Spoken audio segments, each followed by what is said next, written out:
Pada suatu masa, negeri ini di bawah tindasan penjajahan. Kaum pribumi jadi manusia rendahan di rumah sendiri.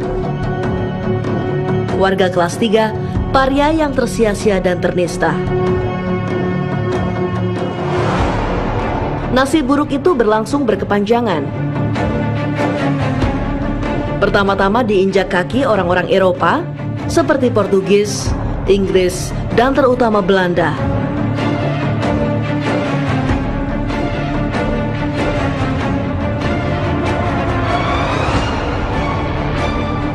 Sampai kemudian datang Jepang yang mula-mula mendaku diri sebagai saudara tua sesama ras Asia.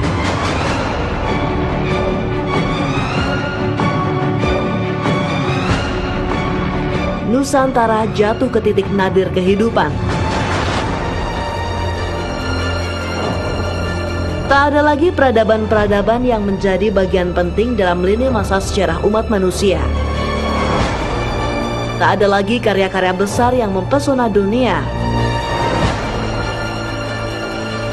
Namun peristiwa-peristiwa pahit yang datang silih berganti itu adalah juga sejarah.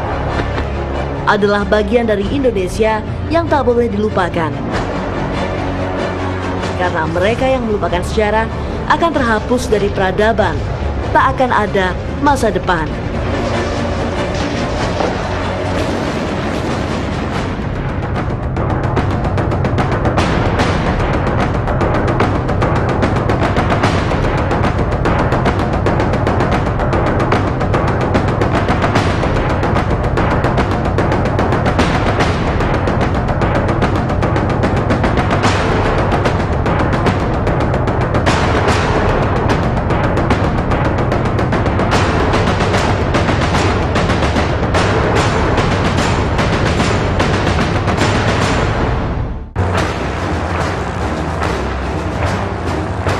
Satu Maret 1942, kapal-kapal pengangkut militer Jepang mendarat di Teluk Banten untuk menaklukkan Batavia.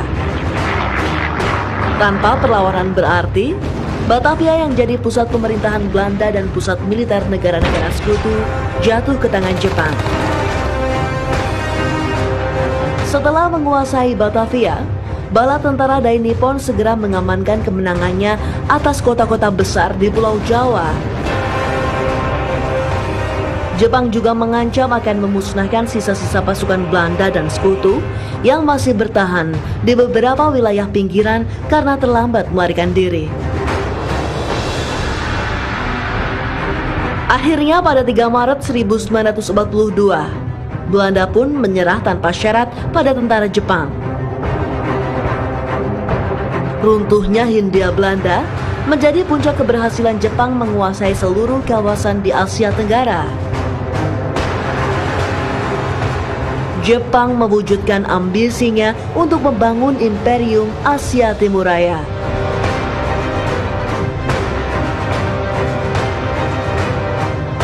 Masa pendudukan Jepang di Indonesia terbilang sangat singkat jika dibandingkan Belanda yang menjajah Indonesia hampir 3,5 abad lamanya. Jepang menjajah Indonesia hanya dalam 3,5 tahun. Namun pendudukan Dai Nippon di Indonesia secara dramatis mengubah tatanan sosial dan budaya yang ditinggalkan Belanda atas negeri ini. Suryono, veteran pejuang yang merasakan liku-liku hidup pada 3 zaman, yakni pada masa penjajahan Belanda, pendudukan Jepang, dan era revolusi kemerdekaan, menyimpan kisah-kisah yang tak terlupakan. Waktu Jepang masuk itu tahun 42, kita sudah sekian tahun sebelumnya dijajah oleh Belanda. Nah, selama Belanda itu kita dibuat menjadi orang-orang yang bodoh lah gitu. Sehingga kelihatannya ya semangatnya begitu-begitu saja.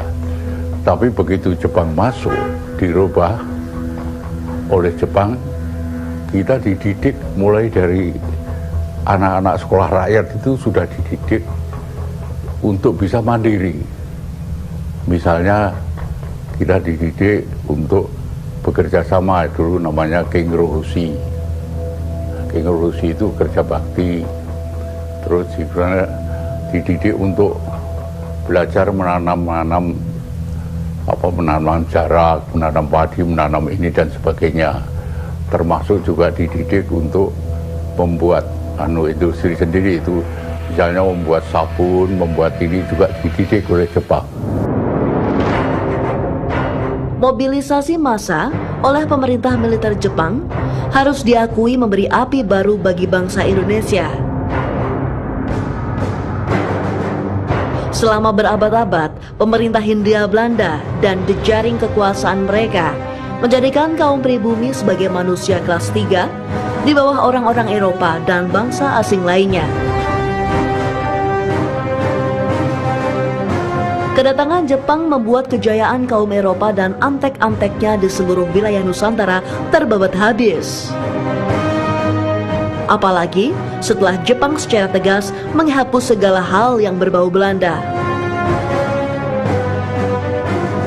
Bahasa Belanda dilarang digunakan di semua jenjang pendidikan. Demikian juga dengan budaya dan sejarah Barat seperti nama-nama wilayah dan kota yang dikembalikan sebagaimana aslinya. Contoh nyata perubahan nama itu adalah Batavia. Pusat kekuasaan pemerintahan Hindia Belanda ini oleh Jepang dikembalikan namanya menjadi Jakarta, yang diresmikan bertepatan dengan perayaan Hari Perang Asia Timur Raya pada 8 Desember 1942. Jepang kemudian mewajibkan penggunaan bahasa Indonesia sebagai sarana komunikasi utama. Mereka bahkan mengizinkan pengibaran bendera merah putih dan dinyanyikannya lagu kebangsaan Indonesia Raya. Bangkitnya harga diri dan kebanggaan sebagai bangsa Indonesia itu tentu saja adalah bagian dari narasi besar Jepang yang menyatakan diri sebagai saudara tua sesama ras Asia. Kenyataannya, selama masa kekuasaannya di Indonesia, pemerintah militer Jepang berusaha memobilisasi seluruh sumber daya negeri ini, yakni mineral dan bahan mentah, hasil bumi berupa pangan dan sumber daya manusia. Kesemuanya tidak lain adalah untuk kepentingan perang Jepang.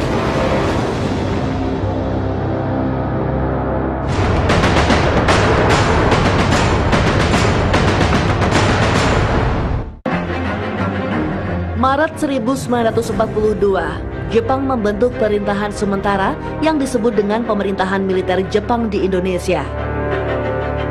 Pusat pemerintahannya berada di Jakarta. Letnan Jenderal Hitoshi Imamura menjabat sebagai panglima tertinggi sekaligus sebagai pimpinan tertinggi pemerintahan militer Jepang di Indonesia. Pemerintahan militer ini dilengkapi 5 departemen. Departemen Umum, Departemen Keuangan, Departemen Perusahaan Industri dan Kerajinan Tangan, Departemen Lalu Lintas, dan Departemen Kehakiman. Pemerintahan ini bertujuan untuk menyosialisasikan segala kebijakan Jepang kepada rakyat Indonesia. Jepang juga melakukan pendekatan kepada rakyat dengan membentuk gerakan nasionalis Jepang.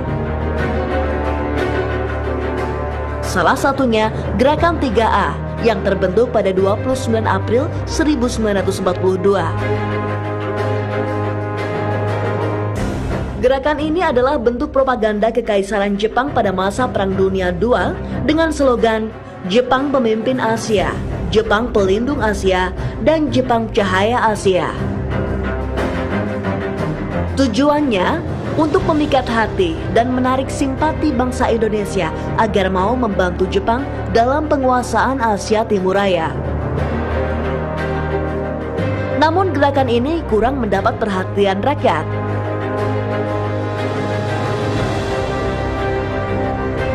Juli 1942, Jepang membebaskan tokoh-tokoh nasional yang ditawan Belanda, di antaranya Soekarno dan Muhammad Hatta. Tindakan ini dilakukan untuk mengambil hati bangsa Indonesia. Jadi ini satu strategi saja, strategi politik. Banyak kemudian yang menjelaskan dari mereka-mereka itu, jadi orang-orang yang bersama di Bung Karno itu menginginkan sebetulnya suatu kepastian. Kalau dulu mereka itu sejak tahun 20-an menyelenggarakan usaha-usaha untuk Indonesia merdeka, jangan sampai Jepang ini, ya kan, juga akhirannya diliputi dengan kebohongan-kebohongan, janji-janji gitu. Oke, kami akan bantu pihak penguasa Jepang sepanjang pihak penguasa Jepang menjanjikan kemerdekaan.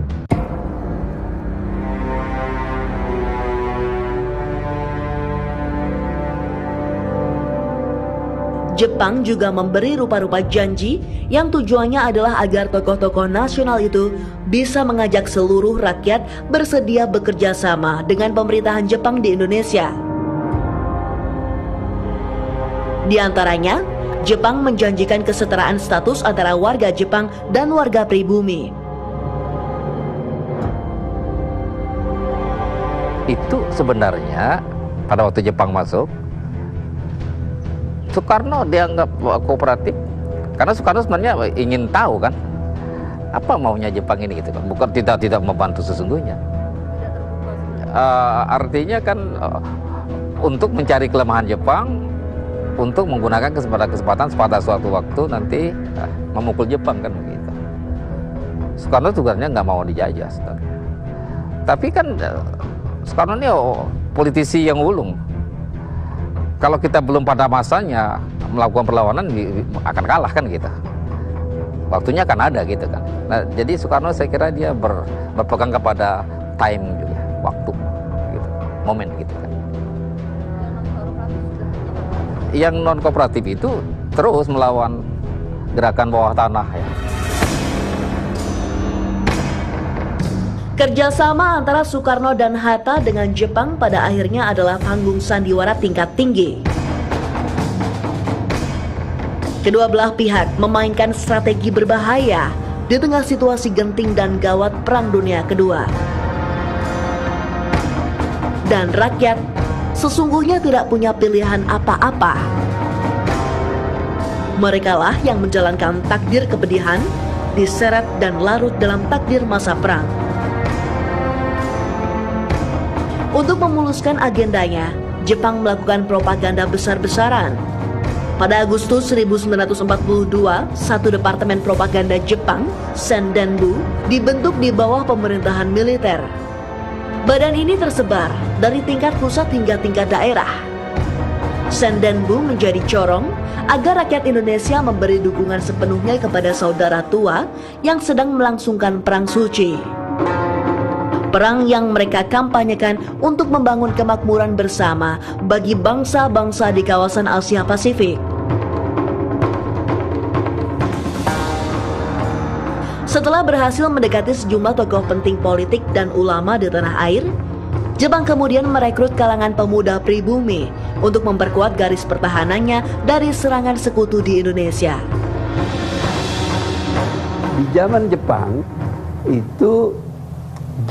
itu menciptakan tentara, mengadakan latihan-latihan tentara sebagai usaha mereka memobilisasi masyarakat. Jadi sebenarnya tujuan utamanya membangkitkan, menggerakkan masyarakat untuk dipakai oleh Jepang dalam Perang Asia Timur Raya. Jepang melihat kita orang Indonesia itu lembek. Jadi digoyang kira-kira begitu. Dan latihan, semua orang dapat latihan. Ibu-ibu, anak-anak, pemuda-pemuda, dan macam-macam organisasi dibentuk untuk itu. Pada awal tahun 1943, Jepang gencar mempropagandakan pembentukan sistem perlawanan semesta dari kota sampai ke pelosok-pelosok desa dengan menyisipkan disiplin militer ke dalamnya. Dengan taktik dan strategi yang mengatasnamakan bela negara, Jepang pun mulai membentuk sejumlah organisasi militer dan semi-militer yang kemudian diikuti oleh banyak pemuda Indonesia. Pada 29 April 1943, Jepang membentuk Seinendan dan Keibodan. Seinendan atau Barisan Pemuda hampir mirip dengan Karang Taruna pada saat ini. Sedangkan Keibodan adalah organisasi keamanan desa atau hampir sama dengan Siskamling di masa sekarang. Seinendan bergerak lebih ke arah pembangunan pemuda dengan memberikan pelatihan-pelatihan kemasyarakatan, bimbingan fisik dan mental, serta keterampilan. Pada Agustus 1943, pemerintah Jepang memasukkan pendidikan militer pada Seinendan karena berubahnya situasi perang yang dialami Jepang. Keibodan berada di bawah Departemen Kepolisian Jepang. Layaknya organisasi kepolisian, Keibodan dilatih berbagai dasar ilmu kepolisian, seperti latihan fisik, baris berbaris, hingga latihan perang menggunakan bambu runcing. Tugas Keibodan pada awalnya adalah menjaga keamanan lingkungan desa dan perpanjangan tangan kepolisian Jepang. Pada zaman Jepang itu mungkin kita lebih mengenal yang namanya Keibodan, Seinendan, Peta, Heiho, Gyugun, dan Huzinkai.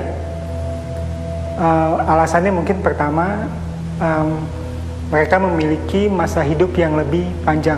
Tapi terutama karena organisasi-organisasi ini lebih terstruktur, sistematis, dan masif pembentukannya.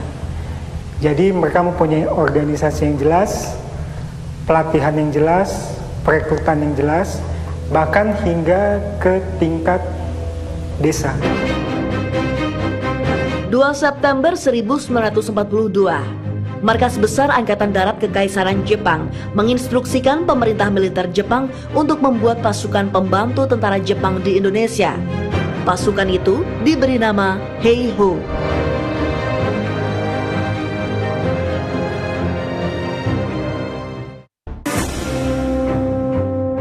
September 1942, Markas Besar Angkatan Darat Kekaisaran Jepang menginstruksikan pemerintah militer Jepang untuk membuat pasukan pembantu tentara Jepang di Indonesia. Pasukan itu diberi nama Heiho. Tugas pasukan ini melakukan pekerjaan kasar yang sifatnya membantu pasukan militer Jepang di Indonesia. Namun pada tahun 1943, seiring memburuknya kondisi peperangan, Heiho dipersenjatai dan dilatih perang oleh tentara Jepang. Hingga 1944 awal, jumlah pasukan Heiho lebih dari 30.000 orang yang tersebar di seluruh Indonesia.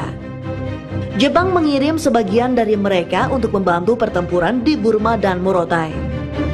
Selain militer, Jepang juga memperkuat mobilisasi sipil di tingkat desa dengan membentuk Tonarigume pada Januari 1944. Sistem ini sama dengan sistem rukun tetangga dan rukun warga seperti pada masa sekarang. Sebab itu, mari kita pikirkan daya upaya yang baik. Marilah kita bentuk Tonarigumi selekas-lekasnya. Bagaimanakah cara pembentukannya? Lebih dahulu 10 atau 20 buah rumah tangga dalam sebuah ku dipastikan sebagai satu Tonarigumi. Dalam satu Tonarigumi ada seorang Tonarigumi Chok yang ditunjukkan oleh anggota-anggota Tonarigumi dan kemudian diberi izin oleh Kucho. Tonarigumi dalam sebulan sekurang-kurangnya mengadakan zokai 1 kali. Sistem ini bertujuan memudahkan pengawasan terhadap masyarakat desa sehingga Departemen Keamanan dapat dengan mudah menghalau mata-mata sekutu atau golongan separatis yang akan melakukan pemberontakan. Beberapa bulan pasca dibentuk, Tonarigumi mengalami alih fungsi. Jepang menggunakan lembaga ini sebagai agen penyalur tenaga kerja paksa, Romusha. Romusha adalah bentuk kerja paksa yang dilakukan Jepang sejak Mei 1942. Jepang menggunakan tenaga rakyat sebagai buruh pekerjaan umum, buruh pabrik, buruh perkebunan, dan pertambangan milik Jepang yang ada di luar Jawa dan Asia. Romusha menjadi gabungan dari program pemerataan kekuatan penduduk dan pemanfaatan tenaga kerja. Soekarno juga pernah tergabung dalam program ini sebagai Romusha di Bayah, Banten selama beberapa hari. Ini hari kita mulai bekerja. Saya tahu bahwa pekerjaan ini adalah berat bagi saudara-saudara, oleh karena saudara-saudara tidak biasa bekerja tangan.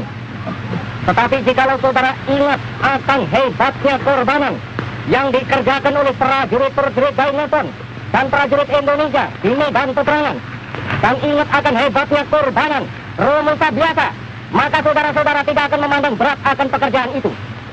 Saudara-saudara, kalau saudara juga ingat bahwa tiap-tiap titik keringat yang saudara teteskan di bumi kita ini menjadi racun bagi musuh, dan tiap-tiap butir batu yang saudara angkat menjadi peluru bagi musuh yang akan menghancur leburkan musuh itu, maka saudara-saudara akan bekerja dengan giat. Marilah saudara-saudara kita mulai bekerja. Sekarang kepalkan saudara punya tangan semuanya. Mari kita dengarkan bersama-sama semboyan kita. Tirukan perkataan saya. Hancurkanlah musuh kita, yaitu Inggris, Amerika, Belanda. Romusha menjadi tenaga utama yang terus diperas untuk kepentingan Perang Jepang. Kebijakan pengiriman Romusha ke beberapa wilayah kekuasaan Jepang terus berjalan sampai akhir masa Jepang di Indonesia. Kalau tenaga kerja ya sudah dapat, tapi celaka ya, banyak Romusha meninggal. Ya, meninggal di luar negeri. Di bawah Jepang butuh tenaga kerja Indonesia bukan untuk di sini, tapi untuk dikirim ke luar negeri. Ya. Terus memang mereka berhasil membawa banyak orang Indonesia ke luar negeri. Tapi sesudah itu tidak berhasil karena banyak Romusha meninggal di tempat. Kondisinya kurang baik, kondisi kerjanya kurang baik. Banyak Romusha jatuh sakit atau kena kecelakaan, banyak meninggal. Iya, maka itu tidak memuaskan.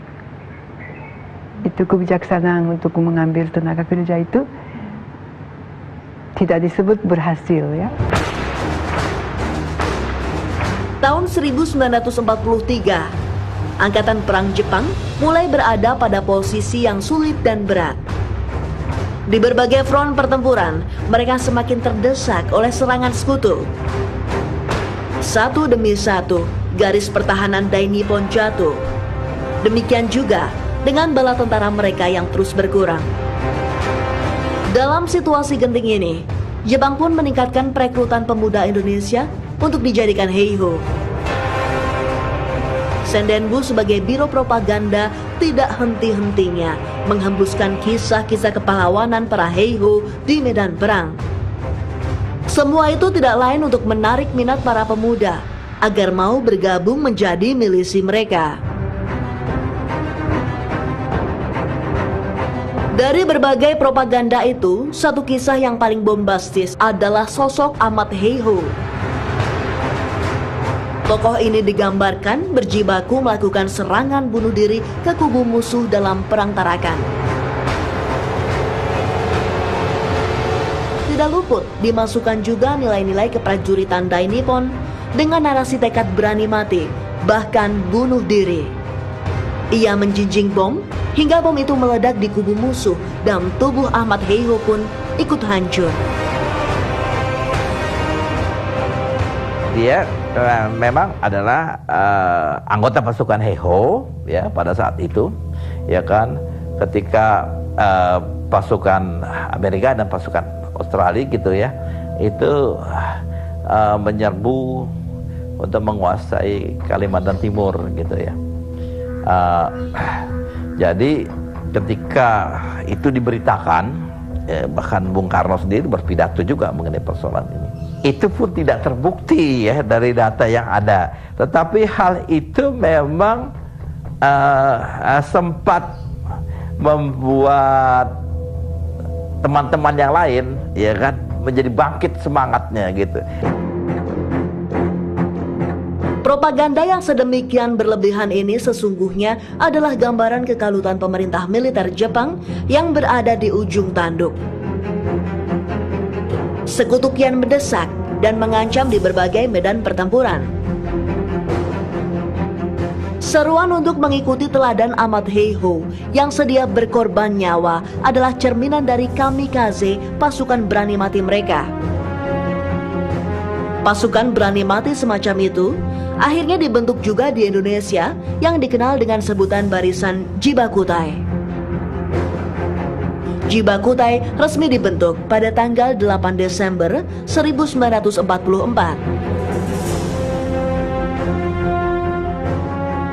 Jibakutai itu baru muncul ketika surat kabar Asia Raya pada tanggal 30 November 1944 menyampaikan berita bahwa Insinyur Soekarno mendapatkan sepucuk surat yang berisi pernyataan yang mewakili ratusan pemuda Indonesia yang sedang dilatih Jepang mengenai kesediaan mereka untuk membawa torpedo berawak, pesawat terbang maupun senjata lainnya untuk ditabrakkan ke kapal atau perlengkapan perang sekutu lainnya. Jadi semacam mengikuti jejak kamikaze atau kaitan Jepang, yaitu kamikaze itu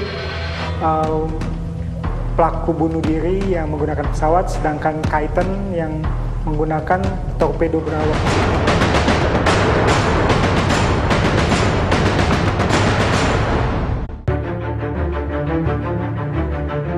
Pada masa itu, barisan Jibakutai dikampanyekan telah memiliki anggota sebanyak 50.000 orang.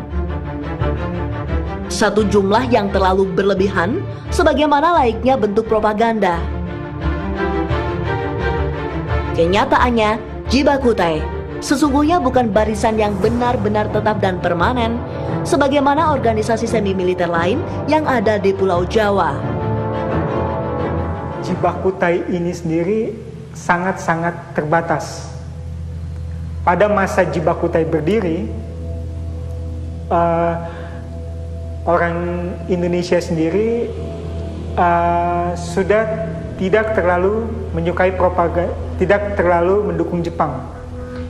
Pertama, sikap sewenang-wenang mereka, serta wabah kelaparan yang terjadi di Jawa, menafikan kemungkinan orang Indonesia mau atau bersedia melakukan bunuh diri untuk kepentingan Jepang.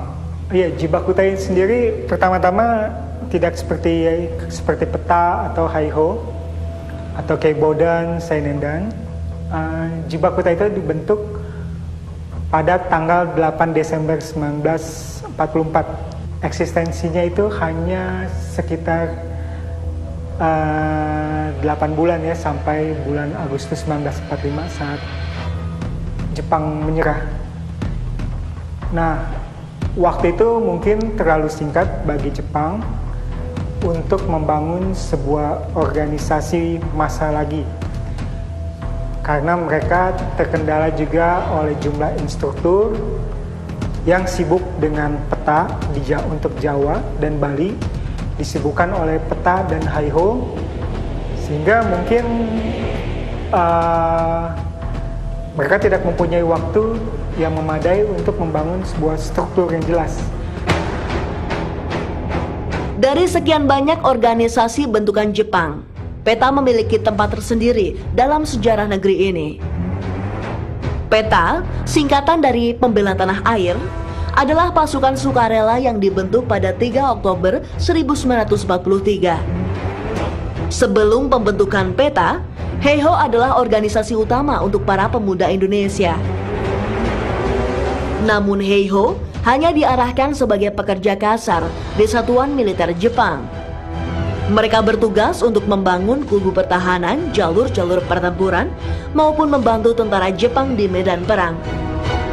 Itulah sebabnya banyak anggota Heiho yang dikirim ke garis depan wilayah pertempuran Jepang melawan sekutu dan Amerika, termasuk di Kalimantan, Papua, sampai Myanmar. Karena lebih banyak berfungsi sebagai pekerja kasar di kesatuan militer, tidak ada perwira Indonesia di organisasi Heiho. Demikian juga dengan sistem komandonya. Heiho langsung berada di bawah struktur militer Jepang. Berbeda dibanding Heiho, pasukan pembela tanah air memiliki tujuan yang lebih strategis. Peta dibentuk sebagai pasukan perang, sebagai persiapan untuk membantu Jepang melawan serangan sekutu di Nusantara. Untuk itu, peta memiliki jenjang kepangkatan yang jelas, mulai dari Gyuhei sebagai prajurit sukarela, Bundancho sebagai komandan regu, Sodancho atau komandan peleton, Chudancho atau komandan kompi, sampai Daidancho atau komandan batalion. Semua jenjang kepangkatan itu berada di luar struktur komando militer Jepang dan dipegang oleh orang Indonesia sendiri. Mereka yang ditunjuk sebagai perwira peta adalah tokoh-tokoh masyarakat yang terkemuka. Tingkat perwira ini diberikan lewat pendidikan khusus dengan nama Korps Latihan Pemimpin Tentara Sukarela Pembela Tanah Air di Jawa atau Jawa Boy Gyugun Kanbuk Kyoi Kutai.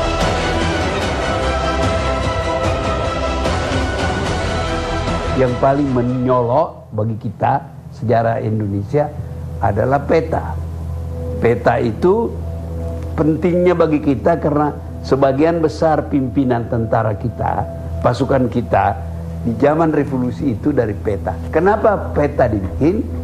Karena Jepang merasakan mencemaskan serbuan sekutu. Nah, dia memerlukan bantuan tentara, bantuan tenaga militer yang tidak bisa lagi didatangkan dari Jepang. Kenapa? Karena sebagian besar wilayah yang dilewati komunikasi Jepang dengan Asia Tenggara itu sudah diduduki atau sudah dilumpuhkan oleh Amerika. Oke. Jadi dia harus bangkitkan kekuatan itu yang ada di dalam masyarakat Indonesia. Oleh karena itu, latihan militer itu macam-macam bentuknya. Ada latihan militer untuk anak SMA, ada latihan militer untuk ibu-ibu bahkan, ya. Ada lagi macam-macam organisasi, dan setiap organisasi itu tekanannya adalah dimobilisir untuk mendukung Jepang, tetapi latihan-latihan militer diberikan. Nah, anak-anak sekolah pun semua latihan militer. Anak-anak itu menggunakan senjata bambu atau senjata dibikin dari kayu. Nah, pentingnya bagi kita Indonesia, sejarah Indonesia, ketika proklamasi, modal yang kita manfaatkan adalah hasil mobilisasi Jepang itu, terutama dalam bentuk militer. Jadi menurut catatan Jenderal Nasution, ketika kita proklamasi, ada tersedia 150.000, sekitar 150.000 orang Indonesia yang sudah mengikuti latihan militer Jepang. Peta, itu peta saja. Keberhasilan pembentukan peta tidak bisa dilepaskan dari beratnya kondisi bala tentara Jepang dalam Perang Asia Timur Raya. Sekutu mulai menyerang wilayah Jepang di Indonesia yang menjadi benteng terakhir Jepang di kawasan Asia Tenggara. Kondisi ini tidak hanya mengancam posisi Jepang di Indonesia. Artinya rakyat Indonesia terancam akan kembali dijajah Belanda sebagai bagian dari sekutu mereka. Gatot Mangkuprojo dan beberapa tokoh ulama Islam meminta kepada Jepang untuk membentuk tentara sukarela dan meminta Jepang melakukan pelatihan militer pada pemuda Indonesia. Pelatihan yang kemudian menjadi salah satu pondasi untuk mempertahankan negeri ini dari segala ancaman penjajahan. Jepang itu memang mendidiknya luar biasa. Jadi tidak ada yang berani atau yang tidak berani, nggak ada. Semua sudah, kalau dari Indonesia, semua berani mati. Karena hanya dua kan, merdeka atau mati. Jadi pembuktiannya sekarang gampang. Kita lihat aja kabupaten mana. Jangan kabupaten yang yang pemekaran baru. Kabupaten lama-lama yang tidak punya makam pahlawan, semua punya. Nah, itulah yang dikatakan pemuda-pemuda yang dibentuk tentara-tentara TNI tadi itu bersama pemuda, bersama rakyat membentuk kesatuan sendiri dan berjuang melawan Belanda.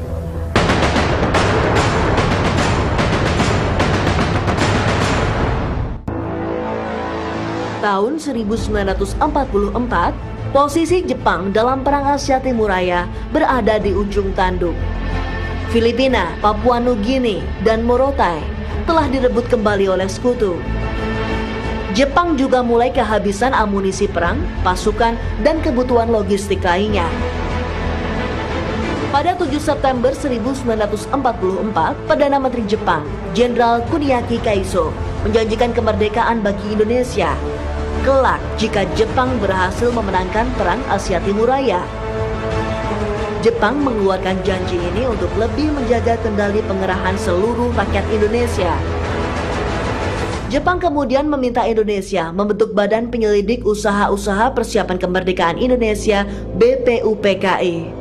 Hal ini dilakukan agar Jepang dapat lebih mengontrol pergerakan kemerdekaan dan lebih meyakinkan rakyat bahwa janji kemerdekaan Jepang memang benar-benar akan diwujudkan. 1 Maret 1945, BPUPKI terbentuk. Dr. KRT Rajiman Widyodiningrat ditunjuk sebagai Ketua BPUPKI.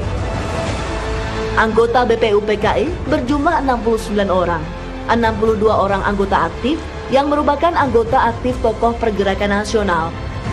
Sisanya adalah anggota istimewa yang berasal dari pemerintah militer Jepang di Indonesia. Pada 7 Agustus 1945, BPUPKI dibubarkan karena telah menyelesaikan tugasnya merancang Undang-Undang Dasar bagi Indonesia. BPUPKI digantikan dengan Panitia Persiapan Kemerdekaan Indonesia atau PPKI. Soekarno menjadi ketua, Hatta menjadi wakil, dan Dr. Rajiman Widyodiningrat sebagai penasehat. PPKI bertugas mengesahkan pembukaan dan batang tubuh Undang-Undang Dasar 1945. Pada tanggal 9 Agustus 1945, Jenderal Terauchi mengundang Soekarno, Muhammad Hatta, dan Rajiman Widyodiningrat ke Dalat, Vietnam. Terauchi akan melantik ketiga petinggi PPKI sekaligus mengadakan perundingan kemerdekaan. Terauchi sebagai wakil Jepang berjanji akan memberikan kemerdekaan pada Indonesia pada tanggal 24 Agustus 1945.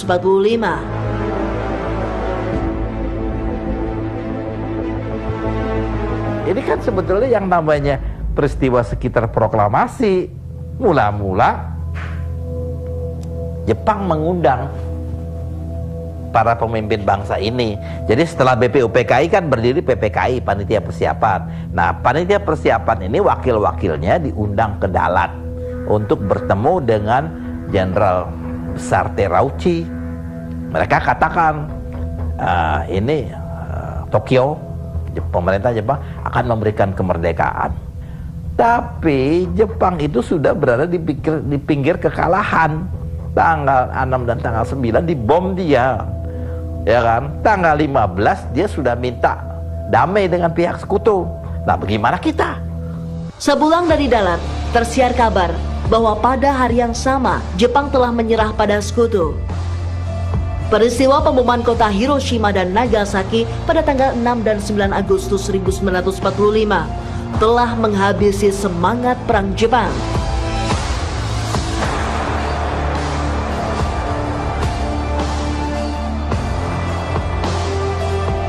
Kondisi di Indonesia saat itu masih diduduki pasukan Angkatan Laut Jepang, namun terjadi kekosongan pemerintahan.